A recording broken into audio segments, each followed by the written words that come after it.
right, so the YinTin got a fresh new look. I really like this colorway. This is a metallic dark metal.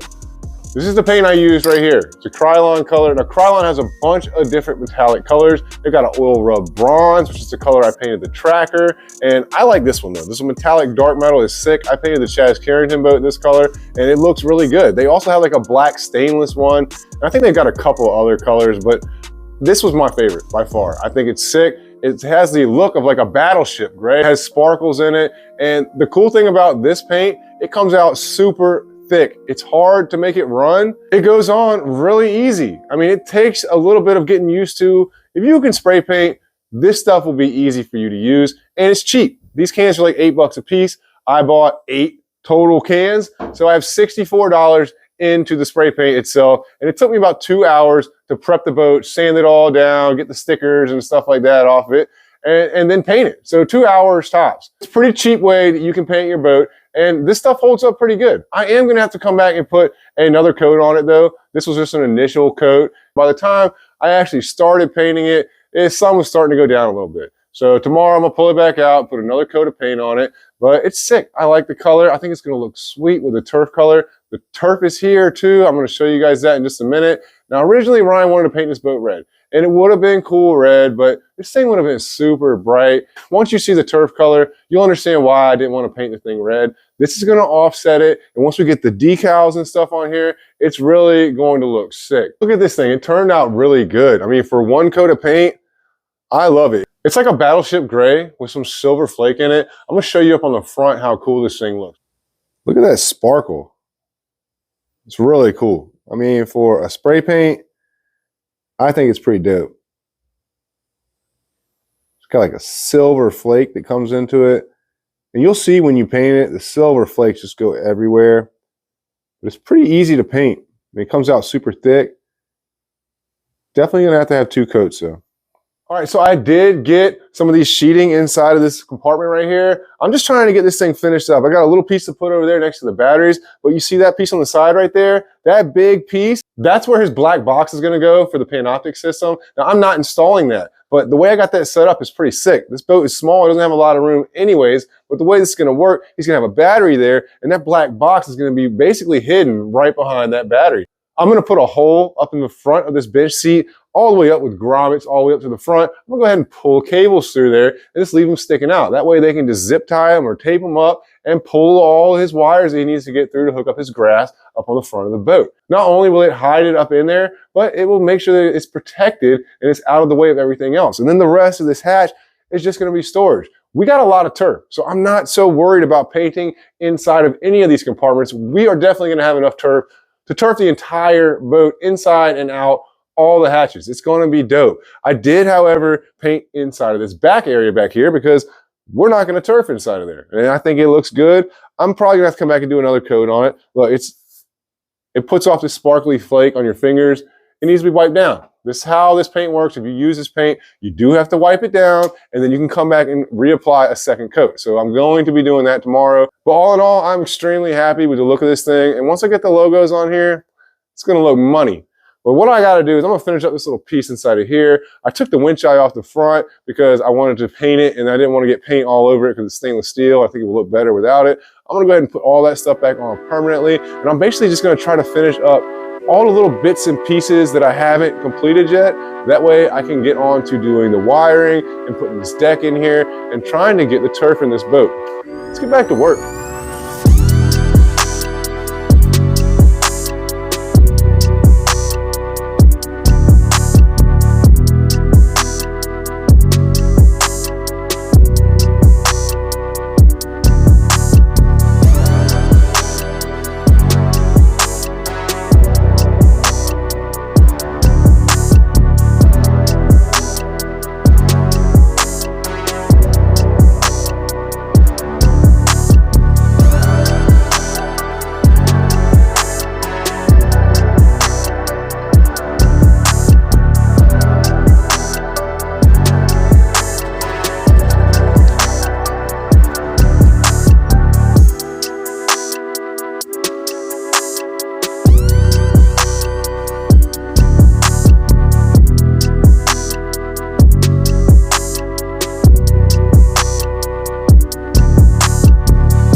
right, so I got the second coat of paint on the boat and it's starting to look like a real boat now. This thing is sick. The paint is not perfect. I did have a little bit of trouble painting today because it got kind of windy on me. I might have to come back and touch up some spots. It's kind of hard to paint with a spray can, especially when it starts getting windy outside. But all in all, I mean, it looks really good. And while it was drying, I started thinking about something. When Ryan was here, he told me that he was having some issues with his outboard motor not running correctly. Now, I started thinking about it. I'm like, man, this motor is a 2021. It's only 2 years old. And from what he's told me, he's only had it out on the water a couple of times. This thing should not be having any issues at all whatsoever. So while the boat was drying, I decided to get the motor out. So I was gonna fire it up. I went ahead and put the gas tank on it and I fired it up and it started right up, smoked a lot at first, and then it just started bogging down. Now, I'm not 100% familiar with these outboard engines right here.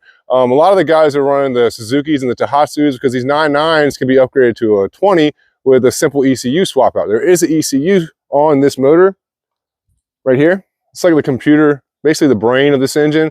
I don't know if you can upgrade that. I'm gonna do some research on it because it also has this big throttle housing here with the carburetor on it. So it is carbureted also. So I've got to figure out if this thing can be upgraded. If it can, I would like to upgrade it because it would be cool. It would be a lot faster on the boat. But I noticed that this thing was leaking gas and it should not be leaking gas anywhere, period. But it was right here.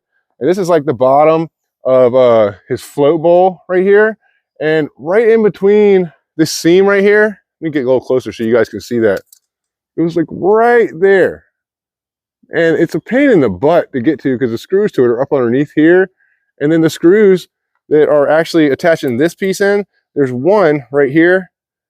And the other one is all the way up underneath there. The only way to get to it is have like an 8-inch extension and come in from here. And then those two long bolts basically hold all this together. They hold the air box, they hold the whole carburetor, and it bolts right into the back of this manifold right here. So I'm gonna probably have to take this out just so I can get to this because the screws are up underneath the bottom of it.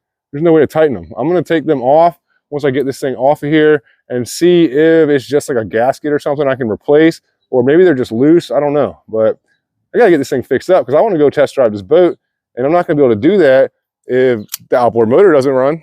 I wasn't really planning on working on this outboard motor, but I gotta get this thing right. I'm gonna at least get this out and try to see if it's something I can fix quickly. I'm gonna do some more research. If you guys know anything about this motor, it's a 2021 Merc 9.9. If it can be upgraded, leave a comment or reach out to me because I would love to know about it. And if it's something that I can do for them, I will definitely do. I gotta get back to work.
All right, so as you just saw, I took this entire carburetor and everything out of here. And this piece on the front, this is not his float bowl. This is actually the fuel pump right here. It had a diaphragm inside of there with a spring.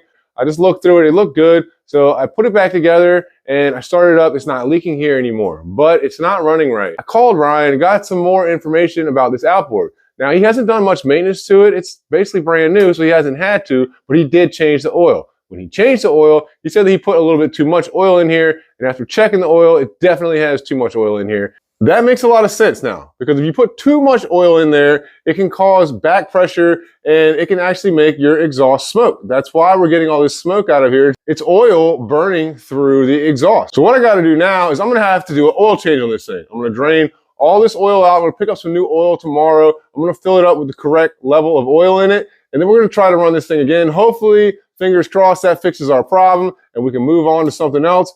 If not, we're gonna have to take this carburetor out and I'm gonna have to clean the carburetor real good and do a good carb job on it. I don't think we're gonna have to do that. I'm pretty positive that this oil change and getting the correct amount of oil in here is gonna get this thing right.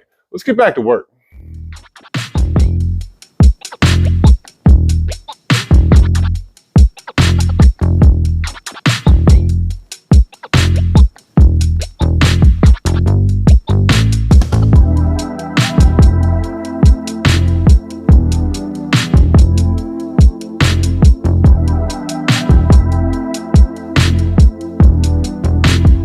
All right, so I drained all the old oil out and it was a lot of oil in there. It was pretty black too. I replaced it with some new oil. I went with the Yamaha oil. The only reason I use the Yamaha oil is because I have an account with Norfolk Marine and they don't sell Mercury parts. They sell Suzuki and Yamaha stuff. But there's really no difference anyways. All these smaller motors are built by Daihatsu, but I just like the Yamaha stuff. I think it might even be a little bit better. It took it a few minutes to really get going, but it's running pretty good now. I'm gonna turn the water on. I'm gonna crank this thing up and we'll see how it does. Hopefully it'll fire up on the first pull. I'm not using the choke at all now. Sweet. This thing has a good water pump. It's pissing like a racehorse. Put this thing in gear to see what it'll do.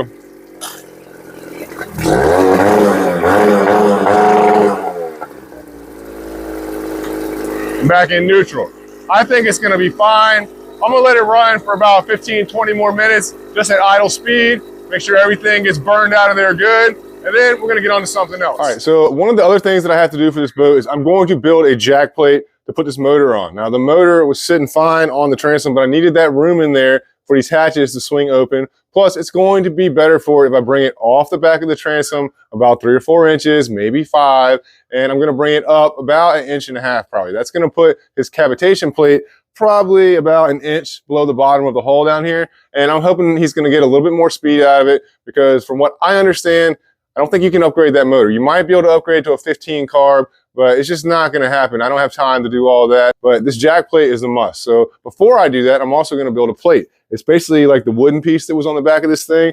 I'm not gonna use wood, obviously. I'm gonna build a piece of aluminum. It's gonna come up and over the top of this transom. Then I'm gonna bolt the jack plate on that. And then the motor is gonna bolt onto that. And it's gonna sit back here into some better water, get a little bit further away from the boat, and hopefully it'll help us hit some higher top speeds. I'm gonna try to take some measurements for that, and I'm gonna build that at work tomorrow, and I'm gonna try to get this thing wrapped up, all the metal work. That way I can start putting the turf in here. The only other pieces of metal work I have to do are a little bit of the plates that go in between these hatches and stuff like that, but I gotta get the electrical done. Now the only electrical that I have to put in here is going to be the nav lights. I've got a rear light that's gonna go into this panel over here. I've got a front light that's gonna go up on the bow, and then I'm gonna hook up the trolling motor, and I'm gonna hook up some LED lights in here, and a bilge pump. But that's it. Other than that, all the graphs are going to be installed by ACM. So I don't have a whole lot more to do. I'm going to try to run all these wires, and I might even be able to wrap up maybe the entire build into the next episode, and then I will do one water test video with a full reveal on the water. I got to get all these stickers and stuff on here. So you're going to pretty much see how the entire boat is going to look in the next episode. I will hopefully have all the wires done, LED lights, and the turf installed on it. But I do want to show you guys this turf. It's pretty cool. It's not exactly what I thought it was going to be, but it's definitely pretty sick. Let me grab this box and show it to you. All right, so we have a bunch of hydro turf here. We did not get the entire boat CNC cut, and it really wasn't CNC cut the way I thought it was gonna be. I thought they were gonna stack the layers and cut through, do like borders and stuff. This is totally different, but it's still pretty cool. So check this out. This is the colorway. This is a red camo hydro turf. Now, if you can see, they just cut these out. Look at this. It's cut out. It's like 2 different pieces. Like the letters are cut out of black, and then they just cut the same letter pattern out of the actual turf. It's definitely cool. It's a little bit harder to see with the black in the turf and then the black lettering, but all of this HydroTurf was free. It was sponsored by HydroTurf, so we can't complain too much. These two long strips, let's say Angler's Choice, they're gonna go on either of the side panels. And then we've got this big Trick 10s one, which I think is pretty cool. This one is gonna go on the floor. It's gonna be sick. And then we have another one down here. It's gonna go on the front panel. And that is the big Angler's Choice hook. So it's gonna be pretty sick. Now, he did order these pieces, and I don't know if it was his fault or HydroTurf's fault, but these two pieces right here, the brush look to it is going the wrong direction. So I don't know what I'm gonna do with these. I might stick them up on my wall or something, but we can't use these. Now I could, but I'm not gonna do that because you're gonna see those, it's gonna stand out like a sore thumb if we put the turf going in one direction and then a hatch turf going in an opposite direction, because this turf has a brushed finish to it. And I keep all of my turf going in one direction from the front to the back, vice versa. I like it to be long way. I just think it looks better that way. So these two pieces are getting recut, and it's fine because they literally shipped these to us in like 2 days. Ryan sent me an email with the final proof, and then this stuff showed up 2 days later. So I don't think it's gonna take long for them to remake these two pieces, and I don't need it right now because I still got a little bit of stuff to do. But now that the boat is painted, I'm gonna start getting all this wiring in here. I'm gonna take some measurements for all my decals. I'm gonna get my decal guy to start cutting all the decals for it. I think this thing's gonna look sick though. With this red camo turf sitting right up against this charcoal silver color, it looks cool, man. Once I get the decals in there, it's really gonna set this thing off. I'm excited about this build. Ryan is gonna have one sweet little Trick 10, and I know that he is definitely gonna enjoy this thing. I'm glad that that motor is fixed up. I mean, I hope it's gonna be good. I'm gonna play with it and start it a couple more times, and then we're gonna take this thing out on the water. I appreciate you guys watching. Hit that like and subscribe button, leave a comment. I'll see you guys next time. I gotta get back to work.